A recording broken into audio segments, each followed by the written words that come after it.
Welcome to the Ego Education Podcast, an ongoing conversation about English education in Canada and Japan. Hey Anesh, hey Paul, how's it going? Doing great, John. Yourself? I feel like we're always playing catch up here. Yeah. Anesh, how are you? Doing well. Very excited about so many things going on this new year, potential new clients, new courses, and more collaborations, and just really continuing to do this with you guys. I mean, from Sachi's conversation last week and the one today, which I'm super excited about, bringing Nami on board, and it's been a great past few months with some amazing guests, and so I'm excited to kind of see and through your connections and people we've made on, like, these connections we've made online. It's just like, I'm like, I've never met that many more Japanese professionals in my life. Thanks, guys. This is amazing. Anesh, I got to say, what I'm really excited about, and John, maybe you'll feel likewise. I'm really excited that you're 1 year older, Anesh. So happy birthday. Yay, Happy thank you. Yes, thank you very much. Appreciate it. The big 42 this year. I feel like one notch less old than you than yesterday. One notch. There you go. Oh man, love it. Man, just you're the baby of this. You realize, Anesh. I love it. It's I had this conversation the other day with some friends, and they're like, a lot of your friends are people you've surrounded yourself with in the last while have just been people who are older than you. I go, well, I love surrounding myself with a wealth of knowledge and experience, and I can gravitate and just learn and be a magnet to all these other people who are doing such amazing things, who have so much lived experiences. So I'm all about, like, how can I learn from John? What can I learn from Paul? You guys are such a wealth of knowledge and experience, and so I'm grateful to be surrounded by many older people. Wiser people. Sorry, wiser. Let's put it that people. way. That sounds nicer. Yeah. Yeah, that's very kind of you. But age notwithstanding, I always benefit greatly from exchanges with you and your experiences, because what's really cool about the three of us together is that each of us have done different things. So regardless of how long we've been roaming the earth, we still have tons to offer each other. Absolutely. In fact, I would venture to say, although you may be the youngest, I think I'm the oldest, John. I'm 56. You? Yes, I'm in the middle of you guys. We'll say that much. Oh boy. So despite my being the oldest, I've probably been teaching for the least amount of time. I've been teaching now formally 10 years and a bit informally a few years prior to that while I was in school. Right. So I benefit from your insights as more experienced educators. Yeah, well, it's been great meeting, when I first got to meet the two of you, meeting Anesh first, and then, of course, through Anesh, introducing me to you, Paul, and my just like you, my world has opened up in terms of the experiences and just the idea, of course, that I keep remarking on, that particularly that Anesh and I are both in Toronto, and we only really learned about each other quite recently, and just hearing about all the things that you've been doing, Anesh, with on-the-spot education, and all the things that you've got coming up as well, Paul, with your courses and everything else. It's wonderful. And yeah, it's truly amazing. Yeah. I keep looking back at at our meeting back a month ago, and getting to finally meet was really something monumental. It really was incredible. Mm-hmm. For the listeners out there who may not be familiar with that, the three of us had only met online last year and had begun making this podcast. And months into it, we finally met in person in Toronto. Yes, when I visited. You're right. It was remarkable. Yeah. Really, really amazing experience. Appreciate that, guys. I wish we could have stayed longer. Or met again. And it was worth the COVID I got on the way back. Oh boy. Poor guy. That was the price I paid for the honor of meeting you chaps live. Yeah. Well, at least you made it through on the other side, and your voice is sounding as Yeah. docile as ever. It's coming back. Dulcet, I should say. I find I'm coughing less, maybe just a couple times a day. My energy's coming back. Nice. And my sense of smell and taste are returning. All right. Yeah, I can taste that I'm drinking coffee or That's a tea. real good sign. That is good. But I can't distinguish between coffees. Like I used to be able to say, oh, that's my Colombian bean or that's my Hawaiian bean. So there's still subtleties. I was just chatting with my brother earlier today, and he works in commercial real estate, but he's actually a hobby sommelier. And he and his wife have both, she's a professional winemaker, but they both taken extensive training in wine and spirits. Right. And he also got COVID upon returning from Toronto. And he says that he's now able to taste wine, but he can't distinguish between the types of grape and all those subtleties that he used to be able to. Wow. He's one of these guys that can distinguish the brand, the region, all of that from taste alone. It's really remarkable. Oh, wow. Wow. But not anymore. So this COVID thing is no joke.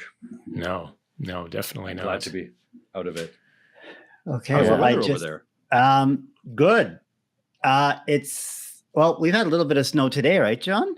Yeah, there little bit? was a little bit, I think. Certainly we got hit with it pretty heavily last week. Yeah. No. Yeah. It's a little bit this today. morning, and fortunately the snow plows have come and taken care and done their thing, so our tax dollars That's good. are Yeah. going somewhere. It's nice to see that. So That's good. Yes, it sucks when absolutely. the lanes have just get reduced down to one lane, and just because they keep pushing the snow to the side, and now Yeah. at least we have 2 lanes, which is really good. And so it's a relief. I just messaged Nami, and she's Okay. she said, I just wanted to quickly get something to drink. I'm going to be there in a minute. And so she should be here any second. Really super excited about this guest, just because, we could share a little bit. She was, I think she was your student before she was mine, John. She was indeed, yes, for a rather short amount of time, Right. because being in a school, more traditional school, there was a lot of heavy rotation every 4 weeks, so I didn't get to spend nearly as much time with Nami as obviously you did, Anish. No, I was able but, to have her for a good 2 months, 8 weeks, because we run an 8-week program, and she was just a ball of energy from the get-go. So that Yeah, was that much I do remember about her. What a remarkable coincidence that is. I know it wasn't until I even watched some of her videos. Well, obviously, the moment I saw her first video and she popped in on the screen with Anna, I was like, that's Nami. That Nami. Oh, okay. So I had to message her right away on Facebook, because we're connected there. I hadn't talked in a while, and hey, nice to see you. You're going to be on the podcast. So it was really exciting. Oh, wow. My 2 teachers, I think, was. Anyways, we can get the story from her side. right. Of course, right. Yeah. So Really she's going to be remarkable. joining any minute. She said the browse is not updated. Probably her browser. Have you ever guys had that? I would guess so. Have you ever experienced that sometimes, with some guests? Or Yeah. I don't know. That's why. Sometimes I suppose. So I needs to told her, be. get on 20 minutes ahead, get on 15 minutes ahead. So we'll see if she makes it here. All right. I said, update your browser. And I said, hayaku. And not to put any more pressure on her. But yeah, I'm So strict, excited. teacher. I know it's Mhm. no patience here. she's used to it. It's like, come on, let's go. It's interesting just because she, some of the concepts she took from here. I remember her mentioning that when she went back to Japan, she kind of had this coaching mentality with some of her students. So she's like, wait a minute, turned into Anish. What's going on? I'm not supposed to be so direct and in their face. So I'm like, that's all right. 大丈夫ね. John, speaking of direct, you had a great post last week about directness in English language use and Yes. some problems with it and challenges with it. I found that really, really great. That's really a key piece of the puzzle for learners, that when they learn that English is a direct language, they might equate that with bluntness or rudeness, when directness in English really means explicitness, not implying things, but actually making them clear and explicit. But great story. Yes. Thank you. Yeah, and that is as I said, that is a challenge, particularly, I would say, for all learners, but particularly, as you said, Japanese, because we're used to thinking, oh, as you said, English is a more direct language than Japanese. So I thought that would be useful. All right. So it looks like Nami is here, waiting in the wings. So I think we're ready to go. Okay. So let's talk a little bit about her. So our guest today is, of course, Nami Kuboki. Nami got interested in English and foreign culture when she visited New Zealand when she was 14 on a cultural exchange program hosted by her hometown and a town in New Zealand. She found herself amazed at how beautiful and how wide the world is. In university, because she wanted to improve her English abroad in an English-speaking country, she decided to work as a teaching assistant, supporting Japanese language classes at a public school in the US. So, without further ado, let's welcome Nami. Hi, Nami. All right. Hi. Hello. Welcome. Hi. Thank you for inviting me here today. Possibly. It's an honor. And thank you for waking up super early to do this. Yay! Can I get a high five? Thank you. Boom! Love it. Oh, good to Sorry, see you, my Nami-chan. Missed though. Yeah. So I guess the only Me too. introduction you need, Nami, is to our lovely guest here, or lovely host, Paul. Hi. Hi, everyone. Hi, Nami. Nice to meet you. Nice to see you.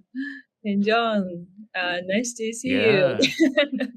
Nice to see you too. A long time no see, really. Wow. Wow. Such a Nami, one of the coincidence. amazing things about this podcast that I was so surprised at, that you actually studied with Anish and John. That's right. That's great. In a different funny. situation. That's right. Very different School. situation, context. Different. Absolutely. Love it. So you've been through so much since you've left Toronto. You've been doing a lot of things. And so we're excited to John and I are excited to catch up with you. And also, I think Paul's super excited to hear your views on education. And we're going to jump right into it. Daijoubu? Okay. Guys, Yeah. I'll try. if you don't mind, because I don't really know Nami, I'd like to hear a little bit about her background, her life story before she met you guys, for example. So Nami, can you tell me a little bit, like, where you grew up? What were your interests in your high school life and your college life a little bit? Just a rough idea. Okay. I was born in Fukushima Prefecture. It's northern part of Japan, and about 200 kilometers away from Tokyo. Super countryside. And yeah, I was grown up there and loved nature. So I used to play outside in my childhood. Especially I enjoyed playing with animals. So, for example, I experienced riding horses when I was 11 years old. And since then, I always wanted to try horseback riding. And when I grew up and back to my hometown, when I got adult, and got job there, got job in my hometown. I wanted to something fun in nature. So I asked one of my co-workers to like um, to have fun with in nature, especially with horses. So yeah, I got a chance to ride a horse, and since then I always practice horseback riding in Well, my in my free time. well, specifically, Nami, tell him exactly what you do. What is that called? The ceremony or the festival where you're shooting the arrows? Yeah, Yamisaba? it's called Yabusame. Yabusame. Horseback riding and doing archery on the horse.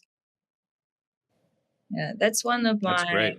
hometown's festivals, and I wanted to like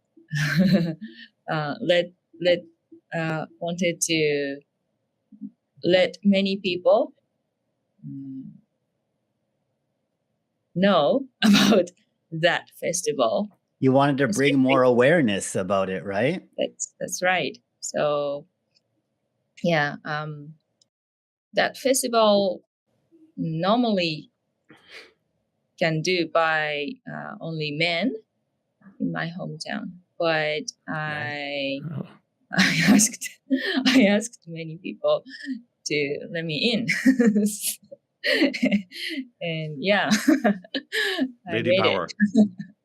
It's pretty amazing, right? I mean, and Nami's That is not that incredible, really, yeah. she's not that tall, but she's this strong, Japanese woman on a horse, doing archery. She's like a superhero.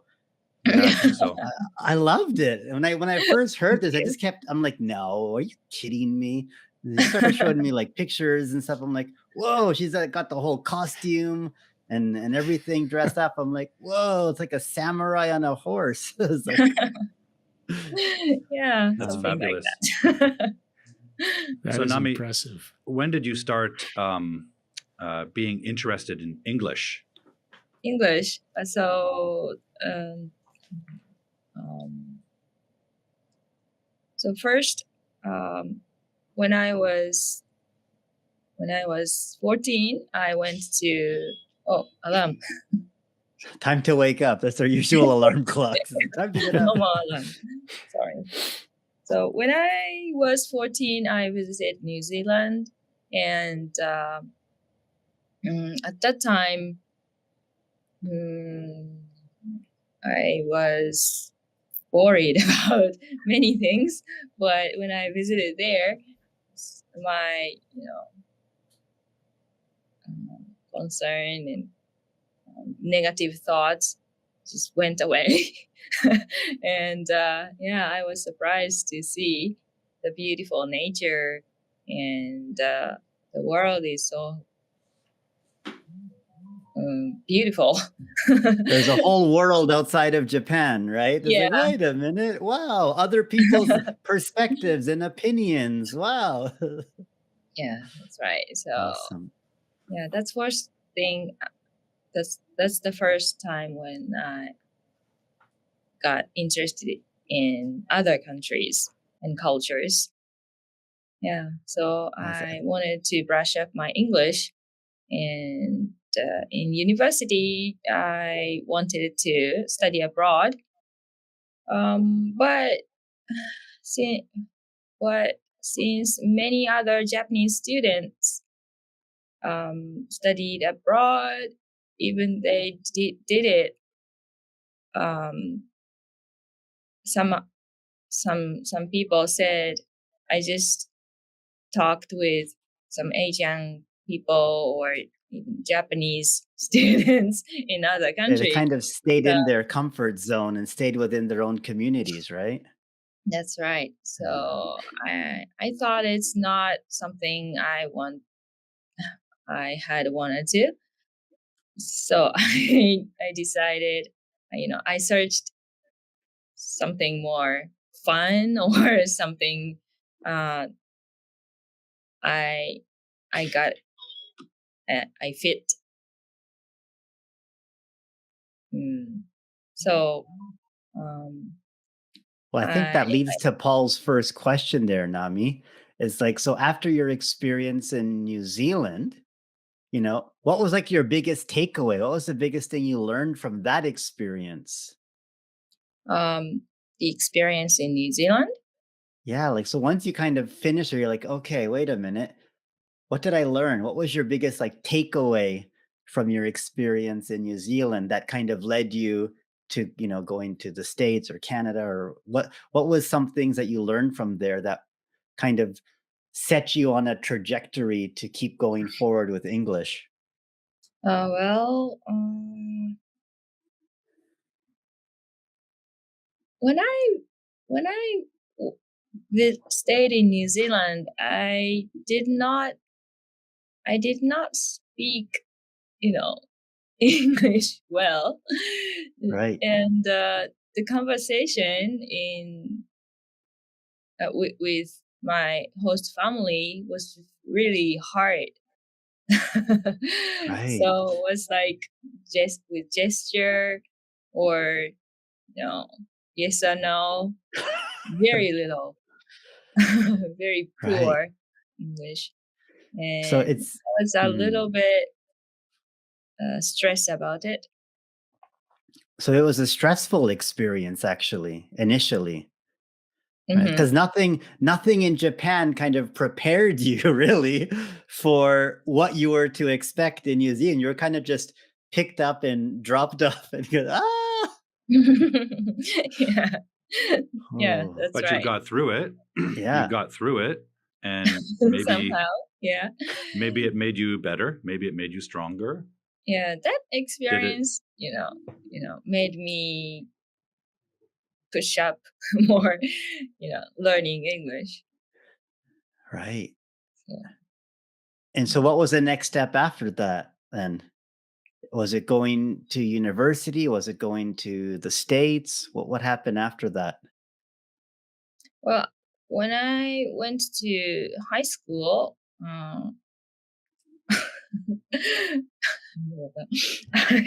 'Cause I how didn't old were you? How old were you when you went to New Zealand? 14, Right. so So Whoa. young. middle school. Mhm. And before entering university, I did not, I did not prepare for entrance exams so well. So I failed to entering the university I had wanted to go. Right. So where But did you end up? end up end up entering another school. That's what I did not expect. Yeah, Wow. but I just did not want to regret what I chose. Mm, So yeah, I always keep up my learning English, only English. that's it. Mm. Amazing. So after university, did you take a year off and go anywhere else, or what happened? Or did you finish university and say, "Okay, I'm going abroad now"? Well, mm, in university, I worked part-time job and always went to other countries, for like travel, Right. make money and travel. That's Right. my university days. What Right. countries did you go to? Mm, uh, Visited London, Great Britain yeah. first for about 1 month. It's like also an cultural exchanging language program Right. between universities. And then Taiwan, Korea, or Italy, and United States. Were all of those Where- countries also part of an exchange program with your university, or just the one in London? Just one in London. Everything else was just traveling for fun. Yeah, that's it. Right. And so how did you end up in the States then? Tell us what stage were you finished graduating already university and then you went to the States, or you had been there a few times, right? Yes. So I stayed in the US for about a year, and that was like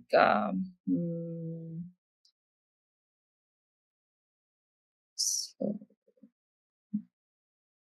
in Japanese, in most Japanese university students start job hunting when they are the third In year. their third year, right? Yeah. And looking at all other students, I thought that, oh, I don't want to do this. So Right. I took a break for a year Nice. from, away from Mm. university, and decided to do decided to go to other countries, and chose to visit and stayed in the US for a year. And Where in the US did you go, Nami? What part? Philadelphia, Okay. Pennsylvania. Yeah. City of brotherly love. Rocky.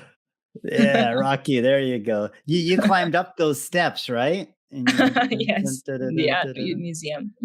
Nice. It sounds like, I mean, many students, Paul, as you know, and Nami, you've probably seen and met so many students who are just like, I'm tired, I'm stressed out, I don't want to do job hunting. And in the third year, they're like, I'm going abroad. That's it. I'm leaving. And you took off to the States, and then and I think this is one of the questions that we were planning to ask, and one of them was regarding uh in comparison to New Zealand, what was living in the US like? Because you were 14 when you were into New Zealand, right? Mm-hmm. But then how old were you in your third year when you went to the States in Philadelphia? 21. Right. So did you have a different kind of mindset of like, okay, you can learn from your experience in New Zealand, you're going to do things differently in Philadelphia? Or you really had no idea what to expect in Philadelphia, but then you met some really interesting or great people and learned from them? Mm-hmm. Yeah. In the US, I worked with at an elementary school, public elementary school in Philadelphia, as a Japanese teaching assistant. Yes. So the whole situations are different when I was Right. Completely 14. different situations, right? Mhm. Yes. One, And you were a student, now you're a teaching assistant in the States, and you're teaching not English, but you're teaching Japanese Japanese and culture. culture. Did Right? you feel more confident than you did in New Zealand? New Zealand, you were much younger and maybe a little bit afraid and worried. But in the US, were you more confident because you were older? Yes, I felt more confident and so excited. Hmm. So excited to be there. Mhm. And What did you learn in the US? What was interesting or new for you there that you really remember strongly? What was something interesting you learned there? well, sadly to say, even after learning English in Japan for many years, I was not able to speak English well. And Takes time. I had also hard time hard time talking with native speakers, even with the kids in the schools. And that's the hardest thing I experienced in my whole life. Wow. Yeah. What was the Wow. best thing And that you Best right. thing experienced was in the US? best thing was Well, you met some great people, right? yeah, I met Finally. some great people. My host family was really kind, and she taught me a lot of things other than Mm. teaching. Mm. Did you eat famous Philadelphia steak sandwich? Of course. Ah, Of course. I nice. enjoyed it. Love it. Yeah. Awesome. And so you went to the States and you taught Japanese, and then, but what was your major in university? Major Yeah. English literature, and especially major, but I also studied in like how the presentation Hmm. in public speech. Oh, okay. It's like a public speaking course or program or part of your English course or separate? Uh, as a part of my English, major. Right. So English literature is your major. You took this kind of, speaking course as part of your major. You had been to England. You had traveled to Taiwan. You had been into New Zealand. You had been to the States. And even though you've had all these experience and you've had a lot of English input, it was still when you went to the States, it was like, oh my God, you still found it a struggle and difficult, right? Mm-hmm. So just imagine students who've had zero experience living or traveling abroad, and then they suddenly come to a new country, right? Mm-hmm. Imagine how difficult it is. And maybe they have jobs and their major is not even English, right?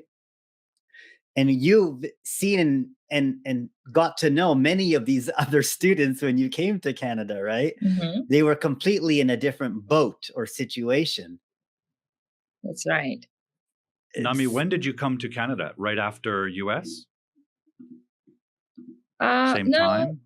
no, I went to Canada in 2016. So after working for like 8 years, yeah, yeah. I worked as an English teacher when I after graduating from university. So then you And came I to think, Canada and you studied right. with John first at ILSC. That's right. What was that Yeah, school was he like? one of many teachers, or were there a few teachers that you had, or was it just John? With few teachers. Right. So you had this experience teaching English in Japan all these years, and you're like, okay, now I'm going to go learn and study English in Toronto. You get to this language school, and what was your experience there? Was it exactly what you expected, or was it like what were your thoughts and opinions kind of when you kind of landed, got into some of the classes? What was that experience like? Well, it was a English language school, not university. And so many students came to that school to to to learn English from other countries. So like from Brazil, from France or Italy or Korea or China. and I enjoyed talking with those people, those students. And of course, there are many Japanese students too. Right. And there are like 12 levels, different classes. Right. And Wow. I was, I was good at grammar and writing test. So I was, You were at the highest level. yeah. You were at level 12? Yeah. Right. Mm-hmm. And but still, other people from, especially from European countries, they spoke better than I did.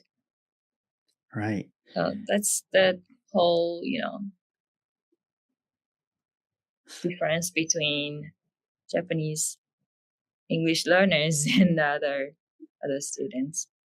Well, Most I think Europeans that's start learning right. kindergarten. They start learning from the very beginning. They start learning English. Most European countries. And I think the exposure to English is that much more also throughout, when they're younger as well. They're surrounded maybe with more TV shows or comics or, whatever it is in English. I think there's something where in what was it? I think it was like Sweden or something. They actually grow up just watching English TV shows or cartoons and everything. So they actually have a really good understanding of the language already, right? And so when it comes time for them to speak, they've already had so much comprehensible input that they've heard all these words, they're familiar with it. Now it's just being able to have the confidence to use it, which many, Latin Americans do or Europeans do. And so as a learner, and this is what I've heard, you've probably seen in your school, Paul, is that I said, what was the best part of, your English school, English program? Well, I got to make lots of friends from all over the world, which is exactly what Nami just told us, which is great. And I think that's a huge benefit of being able to join another school. Oh, John is back. Welcome back, John. Yeah, welcome back, sir. We can't hear you yet. So get your audio on. So Nami, you had joined this other school. You met friends from all over the world, but how you used to teach English there, how you were getting taught English there at another school in Toronto, then how did you find me? What led you to me and on the spot language? Well, in the language school, I wanted to learn something about TESOL. So yeah, and after taking that course, I thought that I needed some opportunities to output. I mean, speak, speak with someone. And fortunately, I met Anish in my agency program, right? Yeah. Yeah, and I got interested in your program. And like you said, it's interesting. And John, you could probably speak to this. She's like, I joined your program, Manish, because I wanted more opportunities to use my English. Like, what? No, How does that make sense? Other than input, not only input English, but Right. some opportunities to more output. Right. And John from Urix, oh, we can't hear you, John. No, not yet. How is that? Oh, there you go. Yeah. Okay, finally. Okay. I had to switch to an iPad right now, which is why, and move things around. And this is my first time using this using it this way. So, okay. So you can hear me. All right. Fantastic. So yeah, I guess the thing that, so Nami, I guess, moved from a more traditional class-based way of learning with the going to the school that you were at, and maybe it was more than one school, to Anish's program, which was more going out into the world and meeting people in Toronto. So, um, how was that? Maybe you've already talked about that. I've been away for a while. No. Yeah, Nami, tell us, what was your experience at On the Spot other than eating lots of cheap, delicious food? What was What different was about yeah. Well, on the spot language was totally different from other language schools program, and there's no classrooms, right? And we just got a place to go from Anish. And we cannot use Google's, just ask local people Mm. where to go. Well, yeah, that's right. Every day we met at a different location. I'm like, okay, here's tomorrow's location. Meet me in front of what would be one location that you remember? Mm, Sorry to put you on the spot. that's on the spot. on the It's spot? give me one location. Like City Hall? Okay. What's another name of City Hall? Nathan? Do you remember where we met in front of City Hall? Was it Hold a on. statue or was it a specific location there or Statue. Yes, maybe there was a statue. maybe there was a statue? So what was that experience like meeting at different locations every day? It was so exciting, and especially talking with different people, from different generations, old people, young people. So enjoyed a lot with talking with people, those Right. people.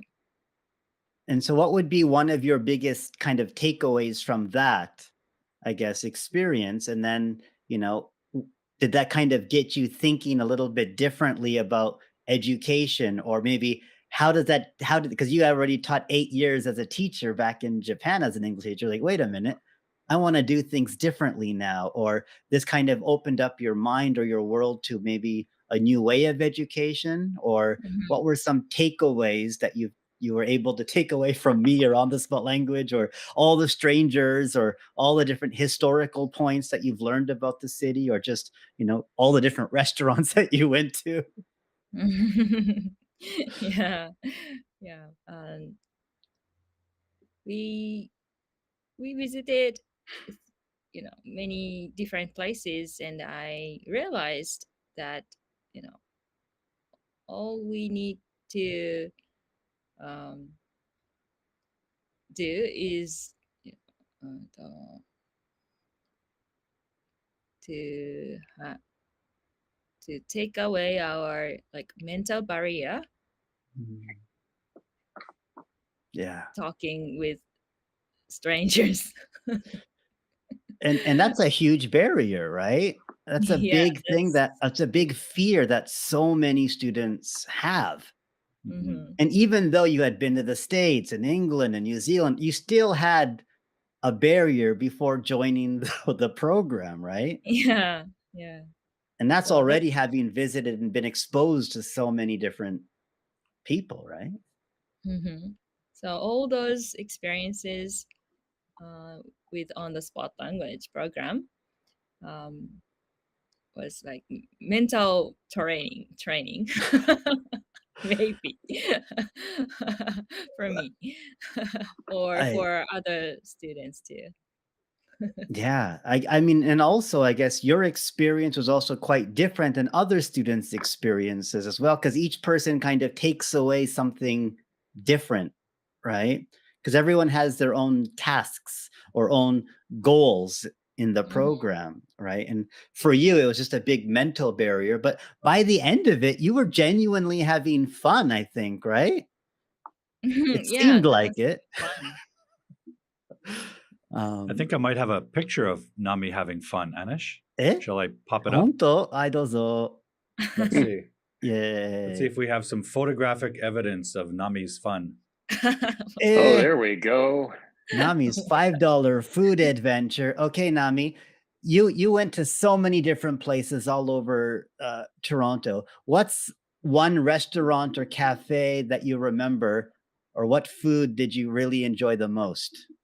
Ah, that's a restaurant, a Vietnamese restaurant. Right. Yeah, I talked to the shop owner, and asked her about the restaurant. Yeah, It's pretty awesome Nice. because you actually took some time to get to know the owners and this part of some of their stories as well, right? mm-hmm. Like, how did you come up with the name, or when did you start this? Or like, you actually got to know them on a personal level, which was awesome. Yeah, I- and I enjoyed it a lot. and it was cool. She's like, even in the subway, she's like eating, so subway's passing by. It's like, hey, everybody, I just went to this There's restaurant, no and she's place eating to like, eat. It but was that was, But that's embarrassing.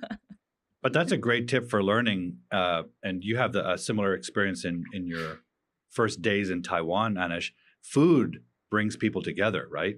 We all share an interest in Yes. food. I've never met anyone who says, you know what, I really hate food. No, everyone loves food, right? Now you might like different kinds of foods, or you might only like broccoli or something, but everyone has a relationship with food. So it's a great it's a great tool to use to meet people. Must have been very, very exciting. Do we have videos of that, Nami? Did you make videos about on the I spot wonder with if she food? oh did. yeah, Yeah. we have a whole series. If you Wonder go to where we the could see those, Anish. if you go to the On the Spot Language YouTube page, there's a whole playlist of Nami going to different restaurants and trying out different foods. Yeah. Yeah, And since she's I heard that people came from other other countries, whole country, other in the world, like 200 countries. yeah, So I thought Toronto is such a diverse city in the world. So I wanted to experience other cultures as well in Toronto, in one city. That's right. an amazing Yes. experience for me. You Toronto's a could, good place to sort of practice meeting international people before you travel. Yes. Absolutely. kind of experience the world without leaving Toronto, right? But more importantly, just like you said, connect with people from all over the world in just one city. And I think, like what we do in the program is just we take whatever your passions or your interests are and say, okay, here's your task. Here's what you're going to do. And like, Nami, what do you want to do? It's like, I don't have so much money. I just want to find cheap places for under $5. That's my budget. And I said, okay, good. And some people would throw in things for free, and because she made that human connection, right? It's so beautiful. And so part of this podcast, Nami, is the future of English education, the current education, in Japan, and your experience, in all these countries. And what have you taken away from that to bring back to Japan now? Or do you have to kind of go back in the same situation because that's just the way the system is? Or have you been able to change your own teaching style? Oh, okay. One thing that I took away from my experience was like output is more important than input in Hmm. English is a language, so we have to use it, not like learn it as a subject. Yes. And It- yeah, so I put one program in my students' school trip to Tokyo. And when they visited Asakusa, where is a place that many foreign people visit, Hmm. and I gave my students a task to talk with other people from other countries, and made Very some nice. questions list. that's great. And I just let them go in Asakusa, and So they you did brought experiential learning, you brought real world learning to your students, it. Yeah. right? You say, okay, we need to actually, and I don't know. I think, Nami, I think you had a lot of input already. I think input is maybe just as important, if not more, than the output. But you had so much exposure. I think the biggest challenge most Japanese people have is just the confidence Hmm. to really get out of their head, get out of that comfort zone, and be able to now use it, right? But I think you had so much input already from all these experiences. You needed an outlet, you needed a method, a way, and that confidence and that get past that barrier, like you said, right? Hmm. To just now suddenly use it. And now you're giving your students that same kind of experience. Yeah. Did you do that once That's or many fabulous. times?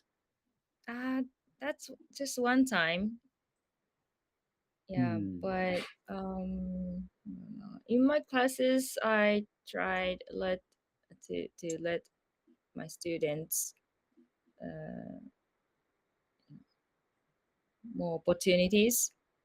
Uh, like every class, I had some time to talk each other. So, mm, and they started speaking online with another another country students.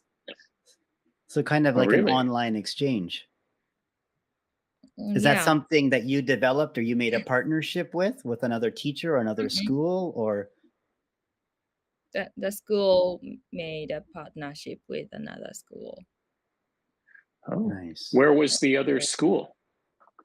Uh, it's probably it was a school in Vancouver, Canada. Yay. Okay. That's There where I we live, go. Nami. Hmm. And did you Yeah. find that helpful for the students, or were they just kind of same scared or nervous, or was it better than nothing, or what was the result from that? Okay. Yeah. Through observing the students for a year, I realized that that was really that worked well. It was really a great experience for them. Hmm. And so, kind of getting into the last question here is like, and part of what we hope to make changes, maybe more collaborations with universities or other schools is a great thing, being able to do that online. So if I gave you a magic wand and you could make any changes to the English education system in Japan, you know, or just the English education in general, what would it be? Or what would they be? What would those changes be? Nami, you are God. You can make any changes. What would they be? That's a hard question. But I would probably change Japanese, examination systems. Hmm. Mm. Yeah. Most So of not the make it test based or not score based or uh, not writing, speaking based, and reading based, or most of the test, like 90% of the English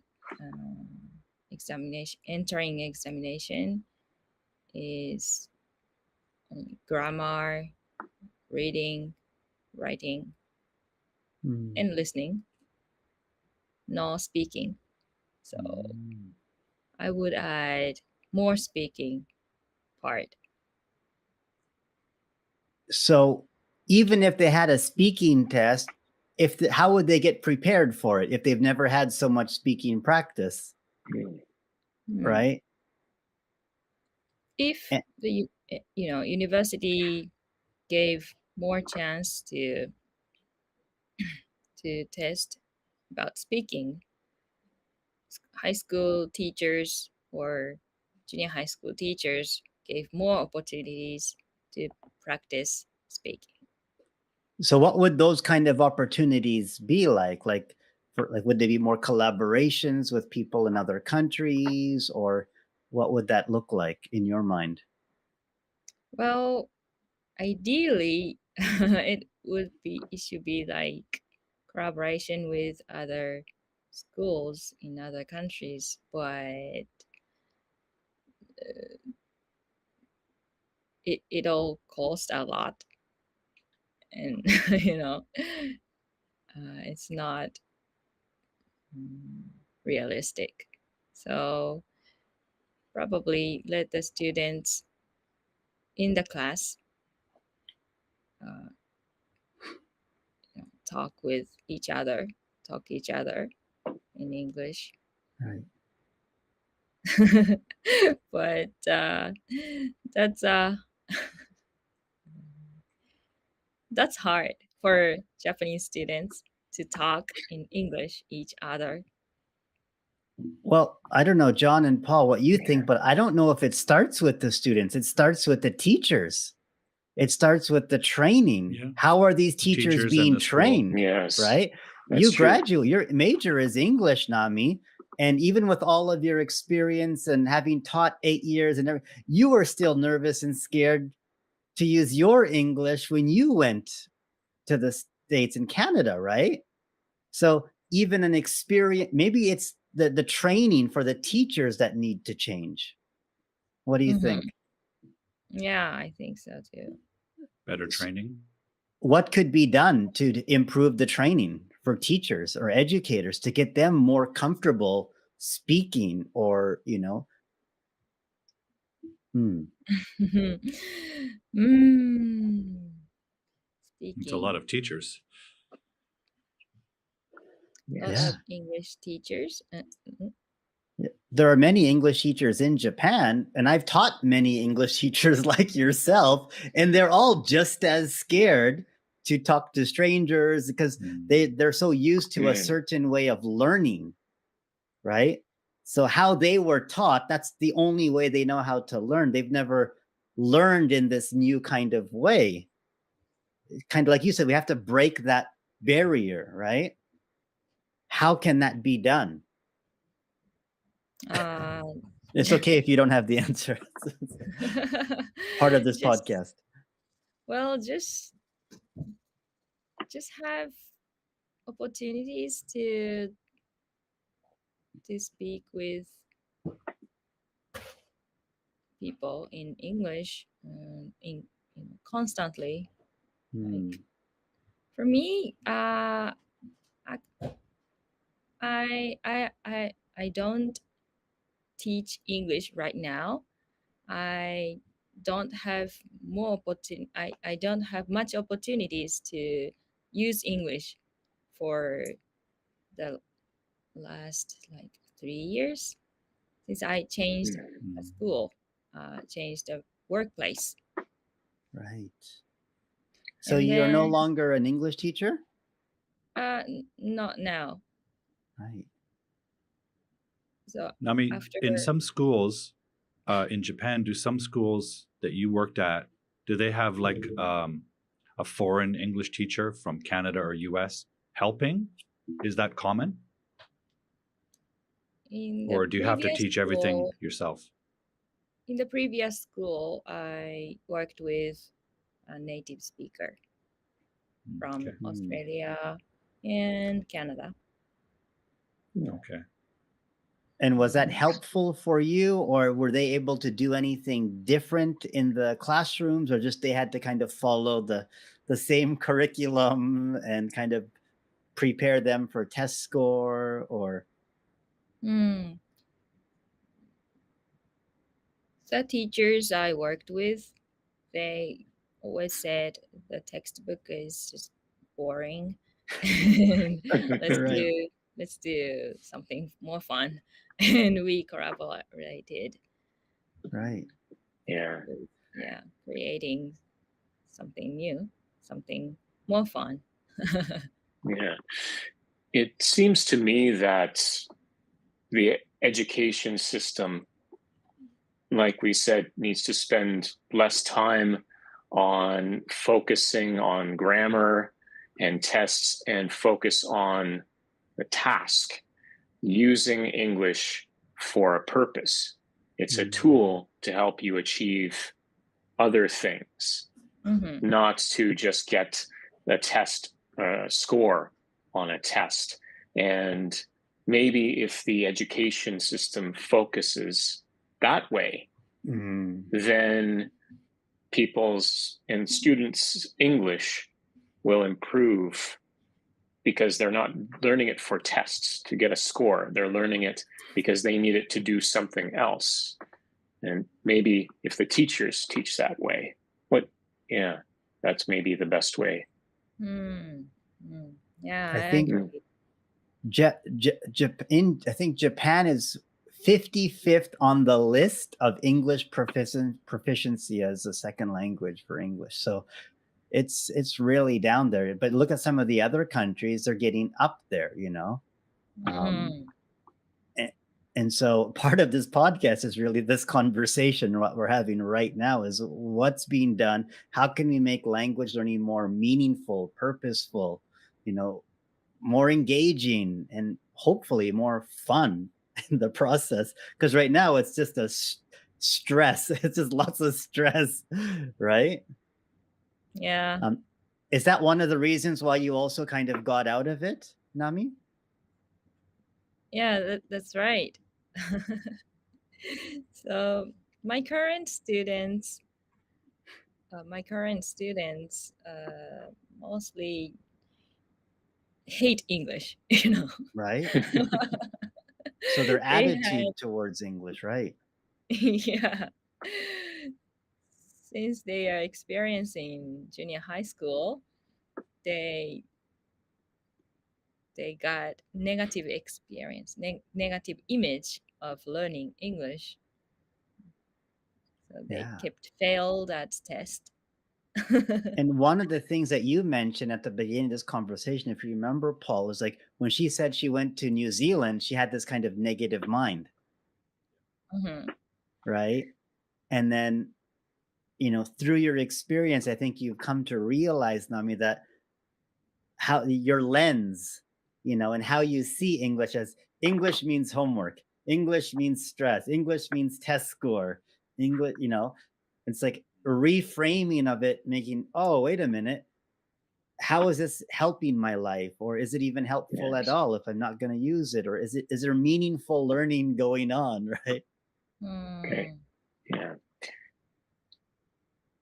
And speaking of reframing and thinking about the language, who are some of your role models or key influencers, people who influence the way you teach or the way that you learn a language? Well,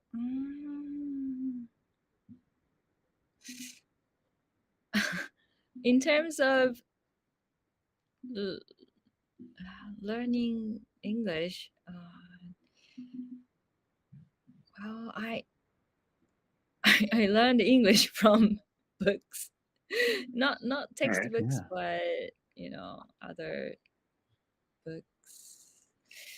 So I don't have any role models talking, you know, Yeah. Do you improving English. do you think there could be maybe an example from Japan, a Japanese person who could be a good example for other Japanese? Mm. Maybe Uh, some actor, for example, or because mm, Uh, 難しい。 other than Degawa, because he's the opposite of the role model that we're looking for. But he's good in terms of just being able to get out there and talk to strangers and having no confidence issues at all. Degawa is a great example, but うん、 Zambu ちょっとゴミ英語. うん、 But Who's your yeah, role model, guys? yeah. Do you guys うん。 do you guys have role models or key influences on your life or career, John? Yeah, that's a good question. See, in terms of career, when I think more about, maybe I can answer more about the role models that I try to emphasize for students, because I think one issue that happens in a lot of textbooks and a lot of schools in Japan is we hold up, oh, you should speak like these American actors or these, British celebrities, and you're creating this standard. But if you're teaching students from other countries, why not choose role models from those countries? So, for example, I know he's maybe a bit older now, but Ken Watanabe, for example, being a Japanese person who speaks English well. I think that way you show, at least when I talk to Japanese students and Japanese clients, focus on him. Don't worry about trying to speak like whomever, Barack Obama or something like that. Choose Watanabe Ken. Yeah, That's most native someone, speakers won't speak like Obama. Right. yes, that's true. Exactly. So that's for me the role models that I try to put forward to my clients and students. That's really interesting, John. I never thought about it, but I kind of do the same thing with my Friday Night Live show when I have guests. I have guest educators, but I also have guests who were students of mine in the past who are using English in their career or to do interesting Mm. things creatively or professionally. Mhm. I like to showcase them because it's not useful for students to try to speak English like me. It's useful for them to aspire to speak like we had Daiki, Mm. a student of Anish's, on the show once, or my student Hmm. Jorge, who's now a lawyer. He's from Panama, but he's now a lawyer with the United Nations. Yeah, But English is his second language. So I'd rather have them aspire to be like students than Mm. famous exactly. people and movie stars. I so Students, appreciate you mentioning that, both John and Paul, because if you look on my YouTube channel, you won't see me so much. You'll see students like Nami and other students. Like, don't let Yeah. me motivate you, even though I think having a good attitude and making language learning meaningful, motivating students, all those things are really helpful. But like, don't look at me. Look at students like Nami. Look at, Yeah. Daiki. Look at these other students. And exactly. let those students motivate you, because Yeah.